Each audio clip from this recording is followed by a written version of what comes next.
Coming up on the Woven Energy podcast. Ultimately, what is the miasma from our point of view? It is a falseness that comes to sit between us and nature. But a large part of religion is part of the miasma. A large part of culture is part of the miasma. And opinions, there's another one. Opinions are a big part of the miasma. Reality equals everything minus the miasma. There's a mathematical formula, yeah? If you like, a chimpanzee reflects nature like a mirror, yeah? Very instantaneously.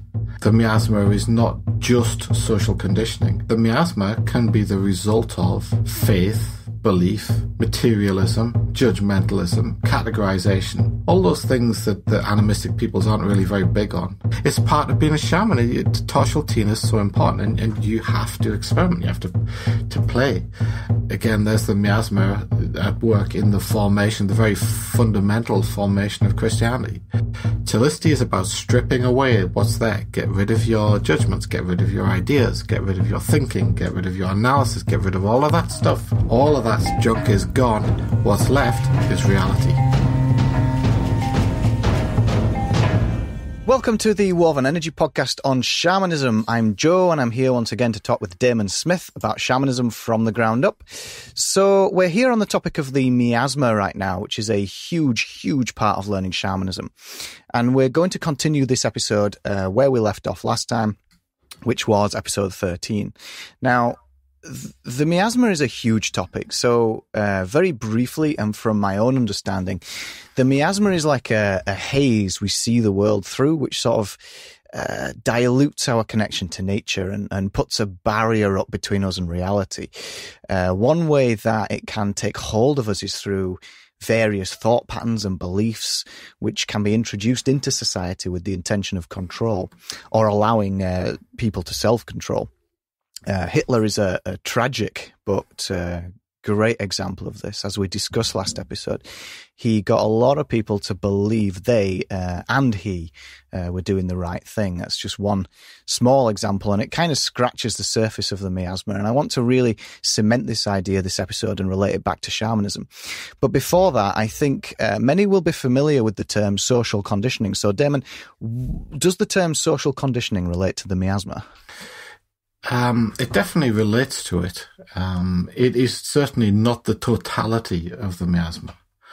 One of the issues with terms like social conditioning is they tend to come from a kind of established set of disciplines that are related to each other and have a history behind them. I'm specifically referring to the tradition of Freud and Carl Jung and other people, which grew into what we now call psychology.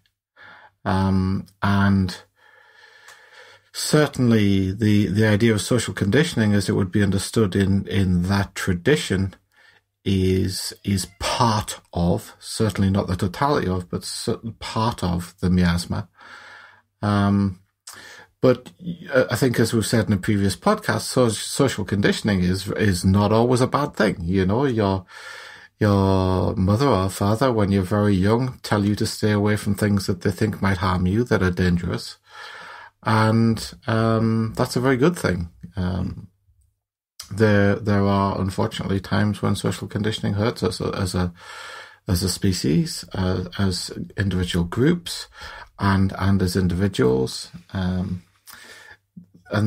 when we refer to the miasma, we tend to be referring to that part of it which has negative implications for human beings.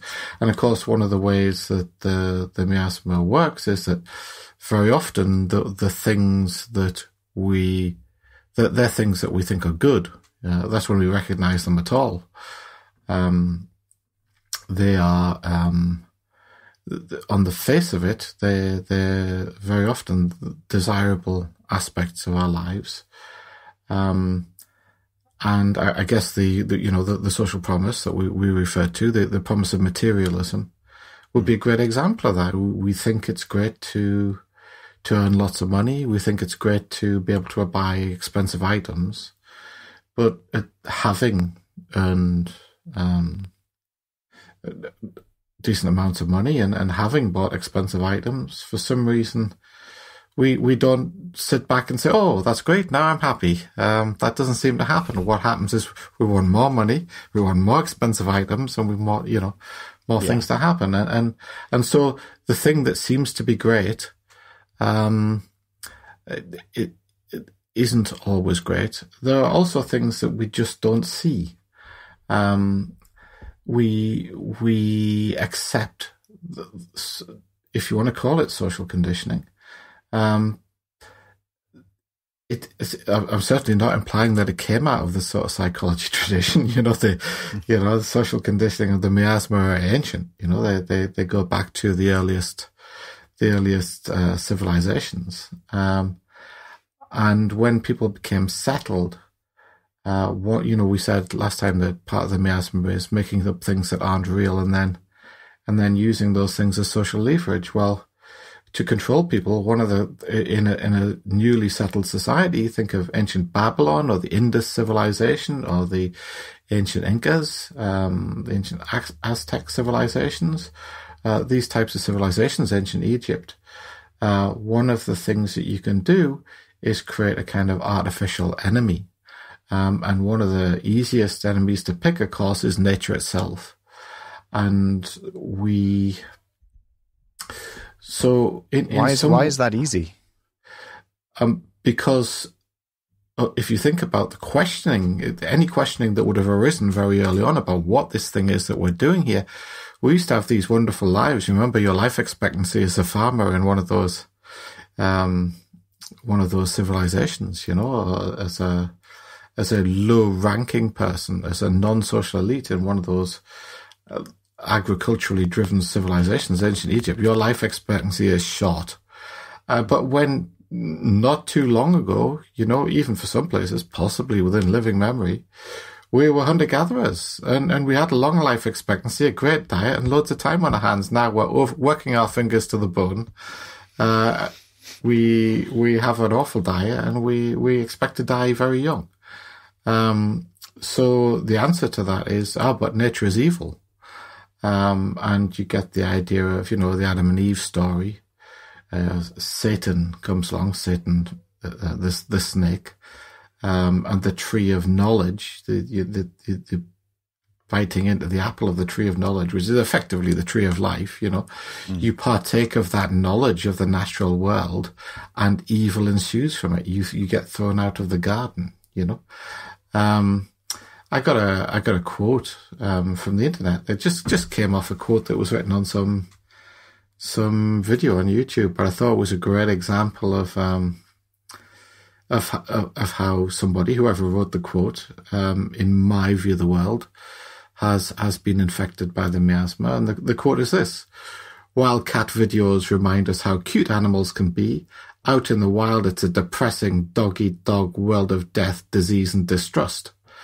And ideas like that, nature red in tooth and claw, these sort of ideas, they suggest that if we weren't living in this wonderful, settled, safe society, everything would be horrible and dangerous and awful, and we couldn't trust anybody, and we'd be, we'd have continual pain, we'd die young.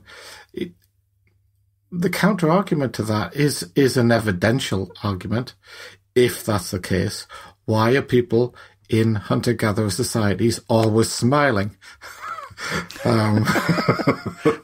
Because it's a simple argument, but I guess it's true.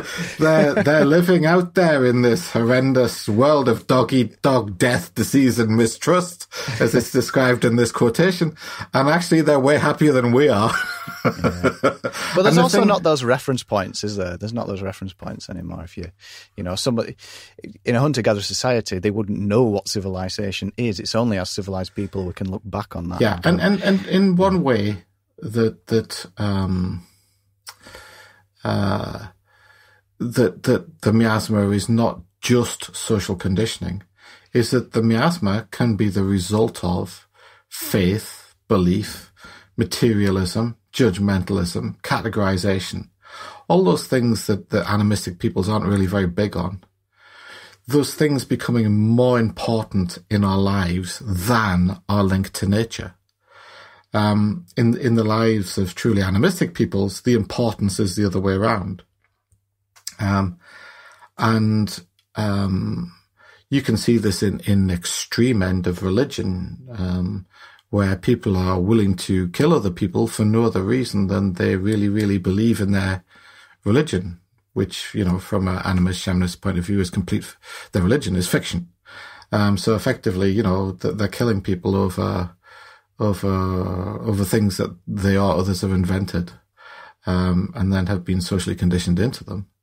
That's a pretty extreme example, but with the miasma, what I found is you do have to give reasonably extreme examples, because when you start giving less extreme examples, it's not that they're not equally valid examples. They are equally valid. Just if they're contemporary, the social conditioning that we have points us away from it, and we don't really understand the example. Until you get deeply embedded within shamanism, the example becomes hard to see. It becomes hard to understand. So this is one of the reasons why. So the miasma is not always an extreme thing, but if I give quite extreme examples, that's because civilized people find it very, very difficult to see their own miasma, because they live and breathe it. We can look back in time and say, weren't those primitive people in the past deluded over X, Y, and Z? Well, of course, they sincerely believed those things, X, Y, and Z. And today we sincerely believe things, X, Y, and Z. And maybe, just maybe, some of those things that we believe and feel and don't question and accept as self-evident truths, maybe just a few of those aren't as self-evident as we may feel. So that's kind of my. Well, I was hoping that bringing up the term social conditioning would be a good access point for people to kind of grapple with the concept of the Sure. I mean, I view again, it's like when we talked about Buddhism. We haven't actually done the Buddhism podcast yet, but there's some of it's good and some of it's bad. I personally see a huge amount of miasmatic baggage in the Freudian tradition, just a colossal amount. So that's why I'm reluctant with those terms. Yeah. But yes, of course, it has a relationship to social conditioning. It has a relationship, as we've said, to biochemistry, biochemical things that go on in our bodies. We're a little on safer ground there because there's, I don't think anybody disputes that. For instance, serotonin, I don't think anybody disputes that exists. Yeah. There are people in the world who dispute that the id and the ego exist. So there's I would say I'm probably one of them. So there's a difference there, but there's a biochemical aspect to the miasma. There are, biological, evolutionary, explanations of the miasma.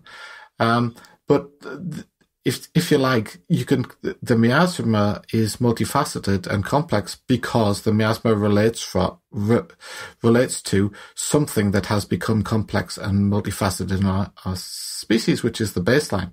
So it has traits, and this is one of the ways you can understand something. You start to understand another person by understanding their traits, what different things about them, their character, their things. So, for instance, some traits of the miasma. We mentioned the false promise of a materialistic society.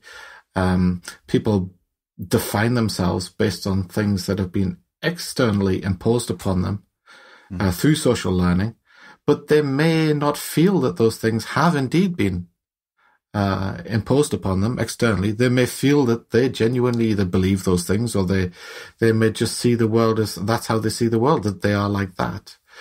I'm not the kind of person who thing. firmly embedded inside. Yeah. Another trait of the miasma is this idea of, categorization, forming judgments, forming conclusions, and those things being taken as an equivalent of or being equal to understanding, which is a false premise. From a shaman's point of view, that's a totally false premise. Because shamanism is about undifferentiated participation within nature, and no amount of categorization, judgmentalism, or derivation of conclusions is going to give rise to undifferentiation with nature and the understanding that arises through that. Another trait is, just simply human created fictions that are held as self-evident truths.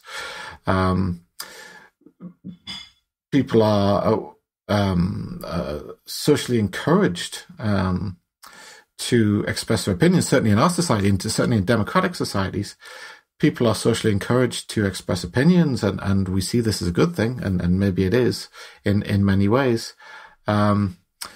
But when that becomes a substitution for actual action over those things, rather than, I see some people who need help, and I instead of going and helping them, I form a strong opinion that they should be helped and start expressing it. That's not the, again, that becomes a substitute, and that substitution, when those types of substitutions give rise to less desirable results, you could say that type of substitution mechanism is the miasma at work. More traits, the sort of moral, ethical, religious values of society tend to support the interests of social elites. This is where the thing came from in the first place, and we've said that's how you form social elites. You create a value system, a worldview that tends to support the interest of a few people over others, and then by definition, those people become the elites within society. That's kind of how it worked. So the miasma, if you like, it's a tool used by social elites to maintain their position, but it's kind of also the tool used to create them in the first place. Another thing is sincerity. Our society, and many societies, place a great deal of importance upon society, upon sincerity, and we admire people who are sincere. But that reverence, if you like, for sincerity, that respect we have for sincerity, masks traits of the miasma again. People can be very sincerely wrong, and people can be very sincerely bad. Yeah. And, I would say that I wouldn't like to put a percentage on it, but let's put it this way. A lot of the most dreadful individuals in human history fell into the very sincerely bad category, and a lot of them fell into the very sincerely wrong category. I'm sure there are evil, bad people who have done bad things knowing that, or knowing that the way they were presenting their bad actions was just a smokescreen and just cover for what they wanted to do was evil. But I would say there are more people who sincerely believed that the bad things they were doing were right. I can't remember, maybe it was Richard Dawkins. Somebody said, good people, I'm paraphrasing, good people tend to do good things. Bad people tend to do bad things. But this particular person said, it takes religion to make good people do bad things. And I would just substitute in that sentence, here's my paraphrase, good people do good things, bad people do bad things, but it takes the miasma to make good people do bad things. So because, again, religion is social conditioning part of the miasma. Well, a large part of social conditioning is part of the miasma, but a large part of religion is part of the miasma. A large part of culture is part of the miasma. And also another thing, this trying to understand where culture stops and religion starts. There's another thing you have to that somebody else can wrestle with. Let's leave that to the anthropologists, I think. But from a shamanistic point of view, fictions such as religion come to be held as more important, as I've said, as more important than the value of people's lives in the real world. And that's another trait, and again, the trait of inventing a problem, or even trying to solve solve a problem, offer a solution to a problem that's socially dominating, whether the problem is real or invented. More often than not, it's invented. There's another trait or characteristic of the miasma.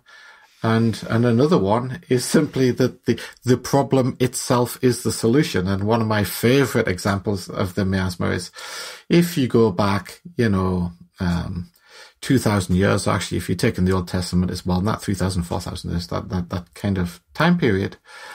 And at that time, there were through a lot of sort of settled, civilized human history, and also pastoral societies. There's a lot of war going on. There's a lot of killing. There's a lot of unpleasantness.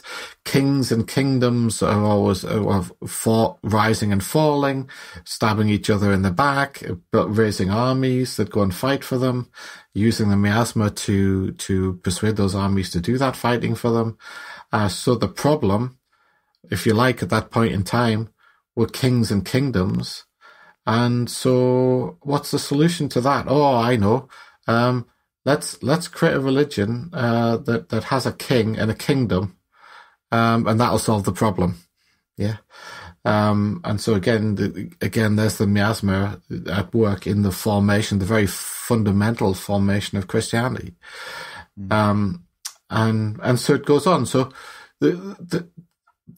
ultimately, what is the miasma from our point of view?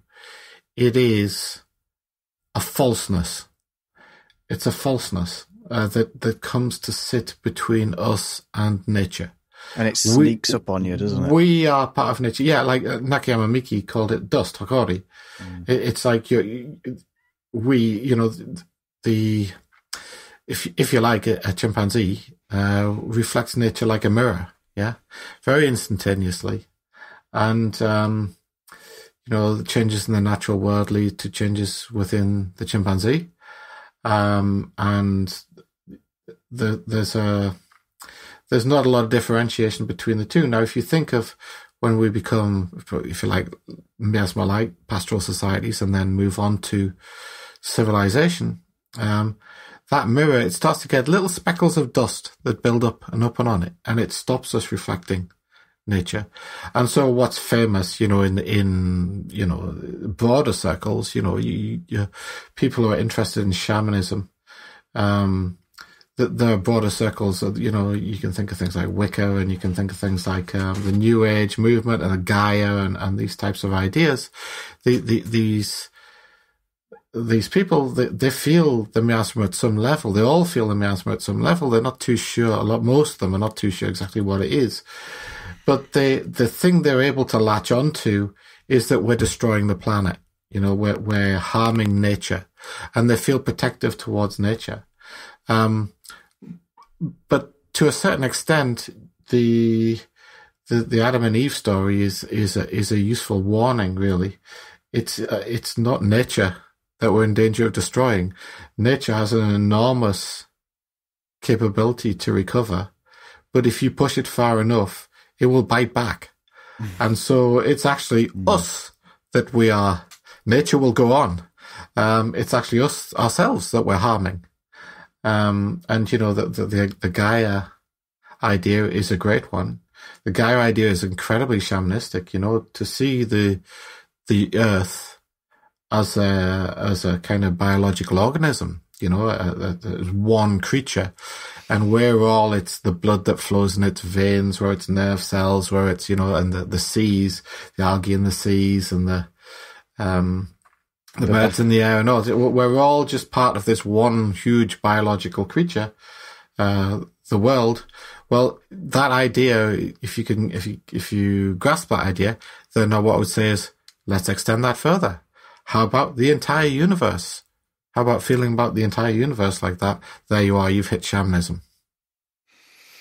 Well, let's relate this back to shamanism just for a bit and kind of cement this. I mean, why is the miasma so important to I mean, I use the word understand lightly. I know what you're going to say.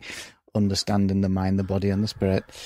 Why is it so important to understand the miasma as far as shamanic technique goes and learning shamanism? From the point of shamanistic technique, the miasma is a real problem because shamanistic technique is all about understanding nature and deriving knowledge and information. And you know what I mean when I say understanding. Let's repeat it one more time.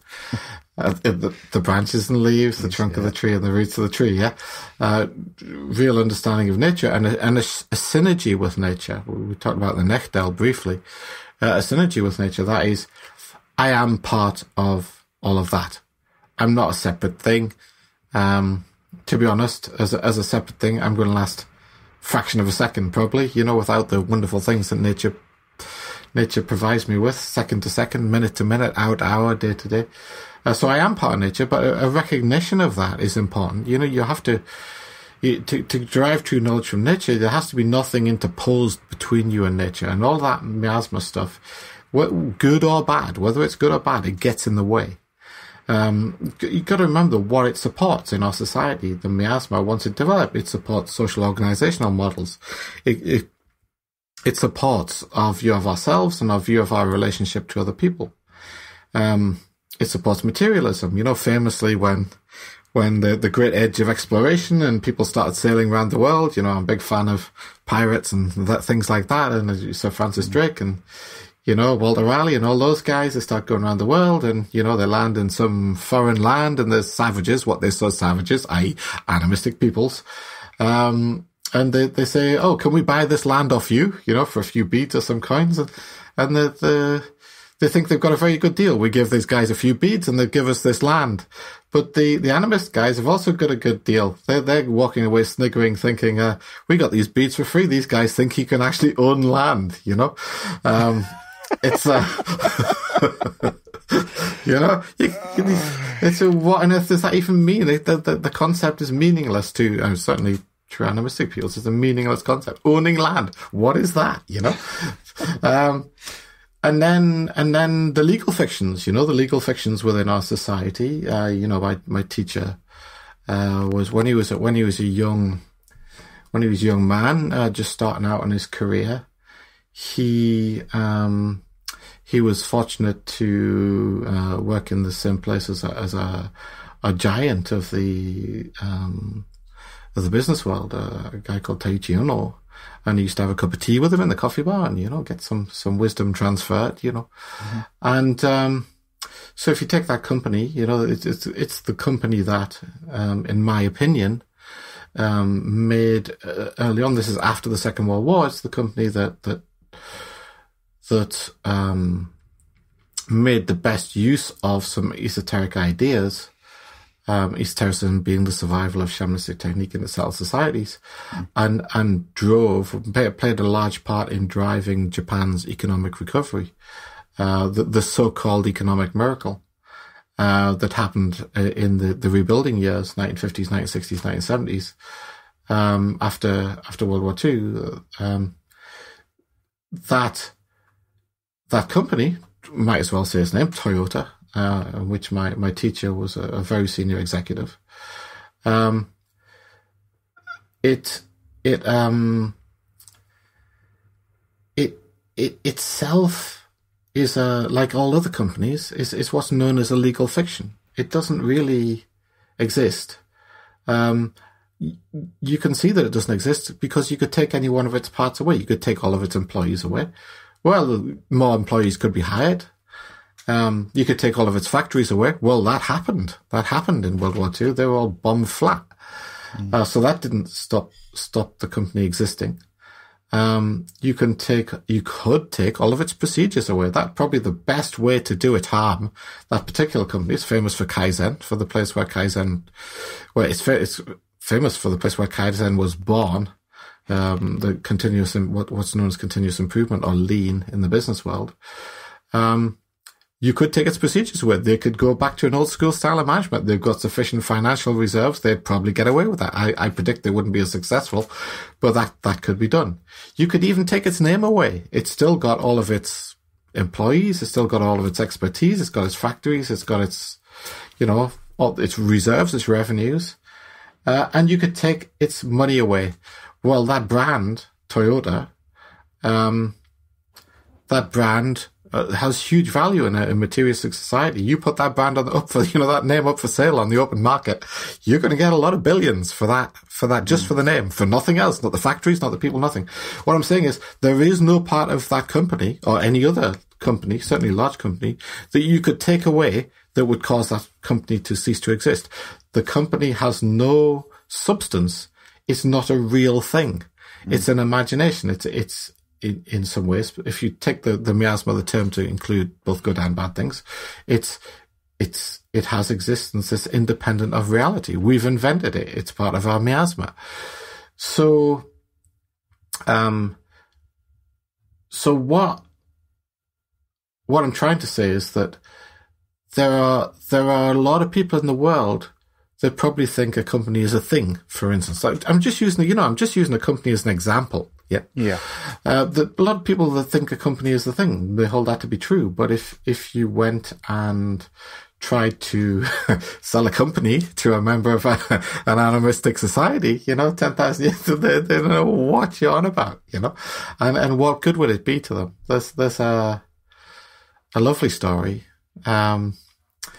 where there was a guy, I think this is in South America, and there's a guy, I think you'd be a semi-animist. He's probably a fishing community, He's a fisherman, and he'd take his little boat out, and he'd go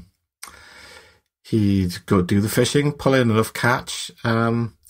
He'd bring the catch back. There's enough for his family to eat. There's enough for him to give a few fish to his friends. Probably a few fish he could sell at the market, make a bit of pocket money. And one day, a business consultant came to the fishing village and noticed what he was doing, noticed how good he was at fishing. He was a very skilled fisherman. And the business consultant said to him, I couldn't help noticing that you could have two boats and hire somebody and get twice as many fish and make a bit more money.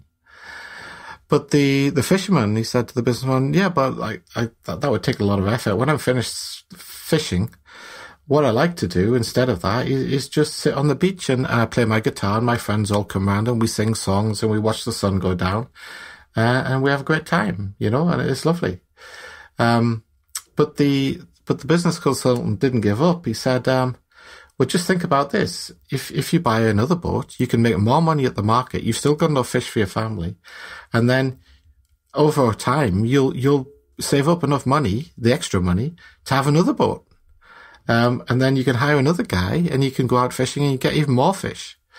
And the fisherman says, yeah. And then what'll happen? And he says, well, you could have a whole fishing fleet. You could have lots of boats out there. You could make millions. And the fisherman said, and then what I would do? He says, well, then you can retire and do whatever you want. And he says, well, what I want to do is sit on the beach with my friends, playing guitar, watching the sun go down, this is, although it's whether that's true or not, it's a story I heard. But it kind of shows a different, and that story is very close to my own personal heart. I've found such wonderful things in the world that do make me happy, that have nothing to do with that kind of, more, I need aspect to life. And that story has a kind of deep resonance with me, Well, it's interesting you said that, because knowing you as well, you don't just sit and watch the sun go down. There is that side, but obviously you do have that strive inside you to pursue business ideas. And I know you've got plenty of them. Yeah, well, that's my issue. The Toshalteen inside you. Yeah, I have death by Toshalteen. Yeah, and that is those ideas, and it frustrates people. I've done okay in business. I'm not fabulously wealthy or anything, but I've done okay in business. But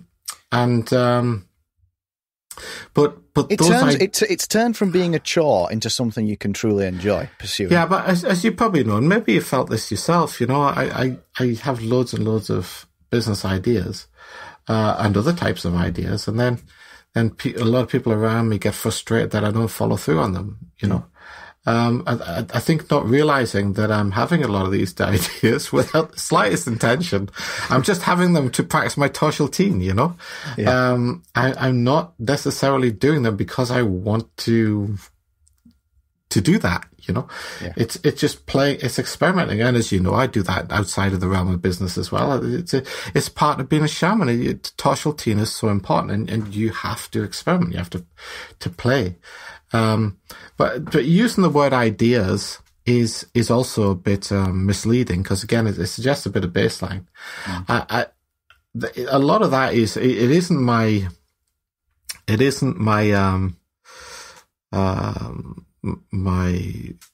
cortex, in my brain. That's not what's doing. That's what's doing the work there. Very often, it's my limbic system. You probably, when I have an idea, you probably see me. I get a bit. I get kind of animated, and I have ideas based on how they make me feel, not based on any kind of logical rationalization, and so yeah. But it's interesting that you recognize that and that. No, but I don't see it as a bad thing. That's what I'm saying. People around me, I think you included possibly, have been a little frustrated about that side of me. I feel that you guys, not mainly, I mean, a few of those people who that have been frustrated over that over the years. But from my side, I sit thinking, I feel sympathy for you guys that you're so deeply steeped in the miasma that you feel like that. That's kind of my my own feeling on it. I also, as you know, I practice a lot of different martial arts, and that frustrates me. People, when I see people doing things like hybrid martial arts, eclectic martial arts, mixed martial arts, that type of thing, and they're saying they're doing mixed martial arts, you're only doing 3 martial arts. That's nothing, and that frustrates people. People want me, certainly, as you know, I have students from more than one different martial art. And those students don't necessarily see eye to eye on which one of these martial arts I should be teaching, To me, it's all the same. When I go out to do my martial arts practice, or indeed my spirit dance, when I go outside the door, I'm not thinking what martial art I'm going to go out and do. It's a complete matter of complete irrelevance to me. I just go and do my stuff, Yeah. But for whatever reason, people feel a need to put things in little boxes. In boxes, yeah. And when you don't put things in boxes, it frustrates people. People get confused. It frustrates people. And you've probably seen me over the years. You've probably seen me frustrate a few people. But you know what? People can have an opinion when you've got something in a box. It's like, I understand that. It's in a box. I can have an opinion about that. As soon as you take it outside of the box, people get confused. Yeah, and opinions, there's another one. Opinions are a big part of the miasma. It's like when I was young, again, don't want to talk about martial arts too much, but I was obsessed with martial arts when I was about, so at the age of 11 kind of thing, absolutely obsessed. And I could never, from that time, I guess, to this, I could never understand people saying, what's the best martial art? What's the best martial art? Yeah. If I had time, if I had enough lifetimes, I'd do them all. They're all awesome. I would do them all. I don't go around which one's the best one. I just want to do them all, Yeah. it's a frustration to me that I can't, that I physically don't have enough time available, you know. And again, with my spirit dance, you know, the fact, why are you doing the spirit dance of the, you know, of the upper Volta River, or are you doing the spirit dance? I'll do them all of them as well, you know. I've had a crack at every kind of spirit dance I can find, you know, on a video from different shamanistic societies, animistic societies. I'll have a go at all of them, you know. Well, once you start taking things out of the boxes, things start to blend together a lot more, don't they? And it's not as if you're doing a million different martial arts. It's hard to explain, but you're just doing the same thing. You're just doing it. This is the issue, and this is a source of frustration, I guess, for a few people around me as well. Everything that I do, my business, my martial arts practice, obviously my spirit dance, it is in some way, to me, it's shamanism. I'm very often practicing my shamanism when I'm in business meetings. I'm certainly practicing my shamanism when I'm doing martial arts. I'm definitely practicing my shamanism when I'm doing spirit dance. But you'll probably find me standing at the bus stop. If I'm waiting for a bus, you'll find me practicing my shamanism. You might not be able to see me doing it, but if you can bet if I'm there, I'll be practicing shamanism. If you see me on the beach, I'll be practicing shamanism. If you see me up a hill, I'll be practicing shamanism. You catch me up on the moor. You know what I'm saying? There isn't any aspect of my life that I don't see as some aspect of my shamanism. Well, that's because everything is shamanism, and that's kind of one of the background desires of this podcast. You know, I want people to understand that. So there's the definition of the miasma. Everything reality equals everything minus the miasma. There's a mathematical formula, yeah? Once you start stepping outside of putting things in boxes, everything just has that spread, that you know, everything blends together. Sure. And there's very rarely anything in this life that's black or white, or, you know, this or that. There's a depth to stuff. Yeah. And that depth is sadly missing in a lot of people's understanding nowadays. Well, I mean, do you think Sorry, I was just gonna say that not just nowadays. We've been doing this for 10,000 years. We were good at this 10,000 years ago. Yeah, this miasma thing. So it's not recent. Do you think the rise of language, how we speak language, do you think that plays a part in our incessant need to put things in boxes? Because if you think about how language works, you know, we have to package up ideas and concepts and then throw them at each other to try and get the other person to kind of understand a concept that we're saying. We're packaging things up all the time. And in our minds, because of language, everything's put in a box. And sometimes we think in terms of language as well. I rather don't think it's because of language. What I rather think is that the languages that we use in these civilized settled societies, they have been so heavily influenced and molded by the miasma over such a long period of time that they now do what you're saying. But human beings had language for millions of years. And, you know, other animals have language. You know, monkeys, have various noises that you make, the warning calls. Hey, there's a dangerous thing over there. Watch out, you know. Birds do, you know, it's not the fact that we have language that's done this to us. It's more, for some of us, this thing that we've created that I call a miasma has done something to our language. And now we're stuck with So, for instance, I said that the Mongol language is better for talking about shamanism than English. The Mongol language is a very, very animistic language. It still is, because, you know, it's not very long since they were, a combination. We admit it now. There was a heavy Buddhist influence in Mongolia, but they were practically shamanists, right up until, because their Buddhism is heavily steeped with, or heavily infused with shamanistic ideas. Right up until sort of 1924, you know, they had this revolution. And as I said, I think that they became communist. And, you know, the same kind of things. They're also using Russia as leverage to say independent from China. So there were a lot of hard choices to be made by the Mongolian leadership. They had to, it's better, in that case, it was better the devil you don't know. The devil they knew was China, and they knew that China wanted to effectively take over all of Mongolia. It's not that they wanted to take it over. China viewed the whole of Mongolia as their rightful territory. From China's point of view, it always had been. From Mongolia's point of view, prior to that time, there probably wasn't anybody in Mongolia who cared about that kind of thing anyway.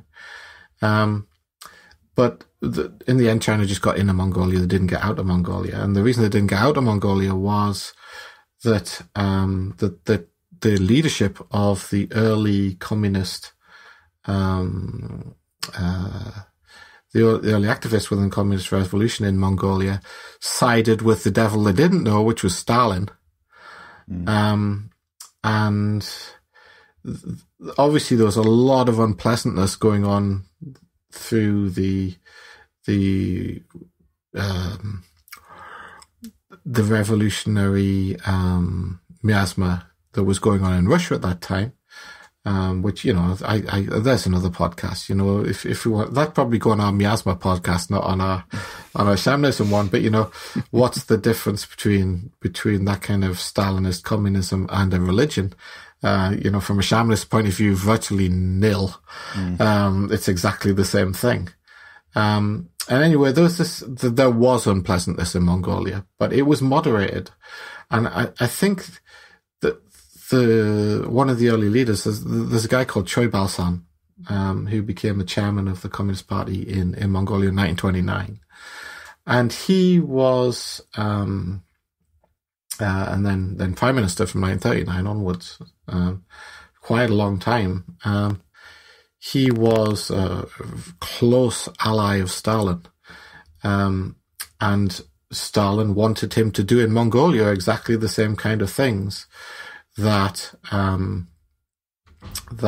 Stalin was doing in Russia. And if I categorize those things, we've invented this whole bunch of stuff that we believe in. We've found these people who are, call them counter-revolutionaries, who are people who are interested in rotten old traditions, who are, they're the equivalent of Hitler's, persecution of the Jews, if you like, and other peoples. They're the inferior people in our society. And we're going to crack down. You know what crack down meant in these countries? Very often it meant putting a bullet in the back of their head. We're going to crack down on these people. And we are going to effectively wipe a lot of them out. Or you send them into labor camps, where a lot of them died anyway, the gulags and that type of thing. And Stalin wanted Choi Balsan to do this in Mongolia. And so, the choice that Choi Balsan and a few others had was either Mongolia becomes part of China or we remain an independent nation and we do what Stalin wants. So there was a period of unpleasantness between about 1939, increasingly from 1939 onwards, and until Choi Balsan actually died in 1952. And I don't want to downplay that. Unfortunately for the Buddhist monasteries in Mongolia, they became the main target because the shamans were nomads, of course. So it's a lot easier to crack down on people living a monastic lifestyle who are fixed in one place, in one location, than it is to crack down on a bunch of nomads who are out on, Mongolia is like three times the size of France, and it's, and most of it's just, place where you ride a horse and you keep riding and you see no one and nothing for days on end, How do you crack down on those guys? Well, and also the language they used in terms of cracking down and trying to whip up a frenzy among the people who they wanted to leverage in order to implement the crackdown. They didn't really have the language to do it. A lot of them, they had to teach them Russian before they could indoctrinate them, because trying to use Mongolian to indoctrinate them, that just wasn't working, So, which I find quite funny, Oh, we're gonna brainwash you. But first we got to teach you another language that we can actually do it in. Yeah. Anyway, so it was pretty unpleasant, and Choi Balsan, not a nice guy, but you want to see Look, let me tell you a little bit, and then I'll tell you another thing about modern Mongolia and modern Miasma. So Choi Balsan, by Mongolians, most Mongols are lovely people. So by Mongolian standards, horrendous guy. Yeah. He died 1952, and the regime led by a guy called Tsenbal that took over from him was still a nutcase, still a miasmatic nutcase. Well, I would call it miasmatic nutcase, but he was a bit more typical Mongol. Whatever he'd indoctrinated his baseline with, he still had that sort of animist, shamanist top line, yeah. And so he was still nutty, but he was a lot less destructive. Yeah. So, yeah. And a lot of Mongols, they're so laid back that they, if they're any more laid back, they'd be horizontal, trying to whip these people up into a fury in the same way that would have happened in other countries that were implementing new religions, and trying to destroy the old. That's very, very hard. Yeah. So go and exterminate those people. Yeah, we'll get round to it, Sometimes, it's that kind of a thing. There's a famous dinosaur expedition, that was organized by some American, paleontologists, that went out, Mongolia's famous for fossils, and they organized it all on the phone. That was a big mistake. And they organised all the, the jeeps and all the cross-country vehicles and the bearers and the carriers and all the equipment they need and everything. And they flew into Ulaanbaatar on the day and nobody showed. They were coming. But anyway, not a place where people are in particular hurry for anything. And so, as I've said before, I think Mongolia, I wouldn't say they got off lightly. There was, certainly the Buddhist community in Mongolia didn't get off lightly. They became the major focus of the unpleasantness. But if you compare Tsedenbal, a non-destructive or less destructive miasmatic nutcase versus Choi Balsan, a destructive miasmatic nutcase, if you go to modern Ulaanbaatar, a country in which there are a lot of people murdered at the hands of Choi Balsan, if you like.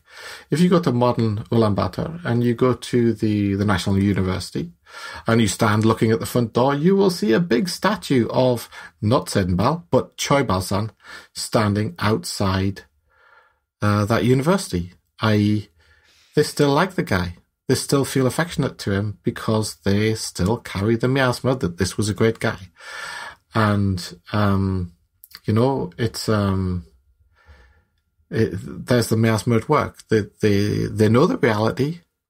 They know the reality. It's not like they're stupid. They're not blind to it. They know what happened under Choi Balsan, and yet they haven't pulled his statue down. It's still there, So there again, there's the miasma at work in modern Mongolia. Well, you've just talked about, in modern society in Mongolia. So, what advice could you give people or our audience listening to this podcast? What advice could you give them to the most common thing they could see around them that would be the miasma? I mean, what could they start feeling or seeing, and to try and start stepping outside of the miasma or start recognizing the miasma's effects on their own life? Yeah, it's very difficult. It's very, very difficult. All I would say is that you may be sat listening to this thinking, oh, I'm not like that. I may have a bit of miasma in terms of what Damon calls miasma. I may have a little bit, but I'm not as bad as other people. If you feel like that, 99 times out of 100, you're wrong. That's what I would say. So start looking at your life in that way. But the best thing you can do to get yourself out of that place, and the reason I know you're wrong is I've spent years trying to break down my miasma, and I know how deeply steeped in it I still am. Yeah, after all of that effort. Well, it's a slow process. Practice shamanistic technique. Practice shamanistic technique. Practice Chalicity.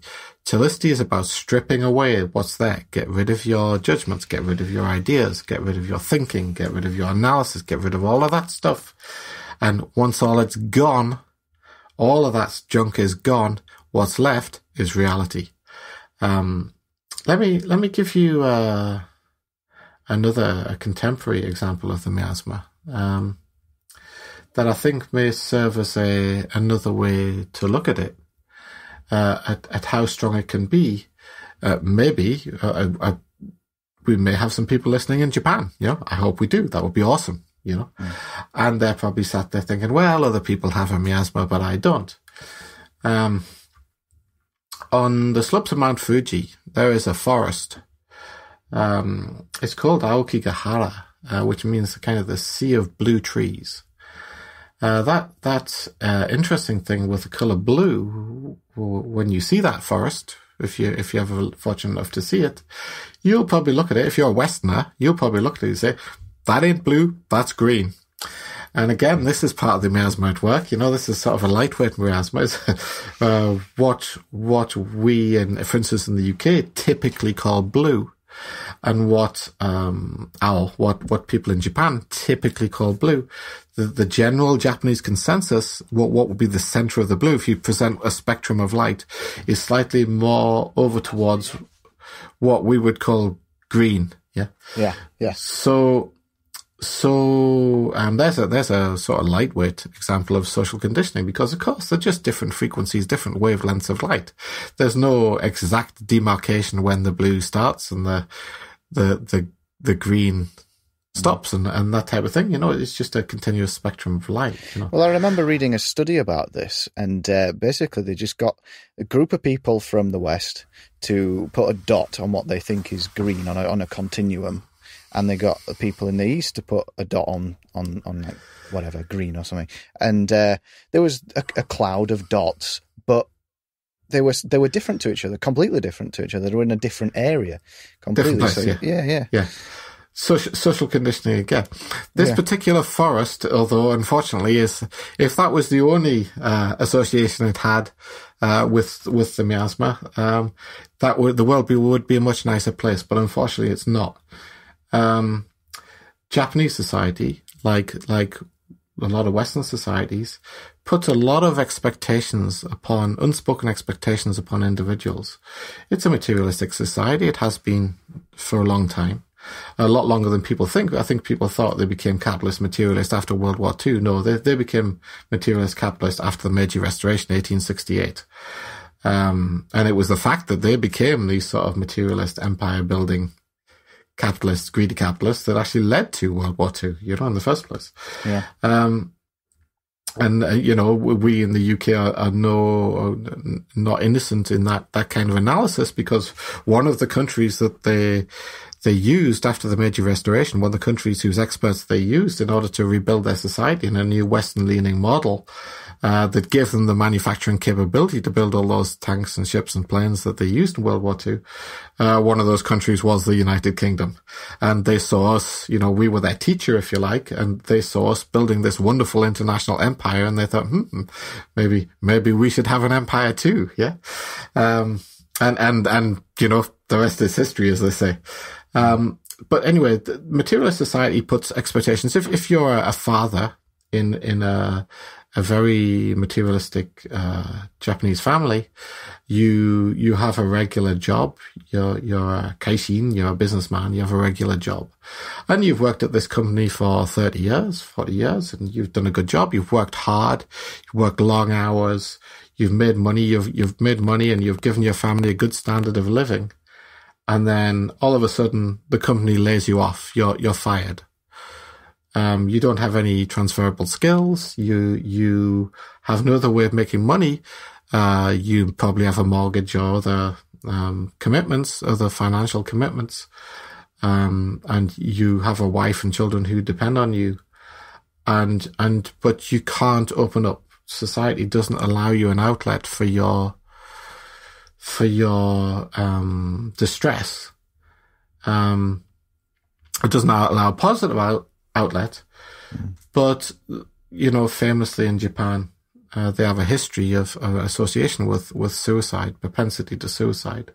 And a lot of these people commit suicide, with the miasma effectively drives them to suicide. And because they think the society and the people around them expect this of them, and they're failures, so they end it through what was one time seen as an honourable way out, which is suicide, which is no longer, to be fair in Japan, no longer seen as an honourable way out, but they're still driven to it. And unfortunately, they're so heavily socially conditioned, a lot of them, that they even allow the miasma to tell them where to commit suicide. They don't just do it any old place. They go to the place where society expects them to commit suicide, Aokigahara, on the slopes of Mount Fuji. Otherwise known as the suicide forest. There is a very, very extreme example, which is a direct result of the imposition of materialism on a culturally animistic people that happened following the Meiji Restoration in the 19th century, and then increased again after World War II.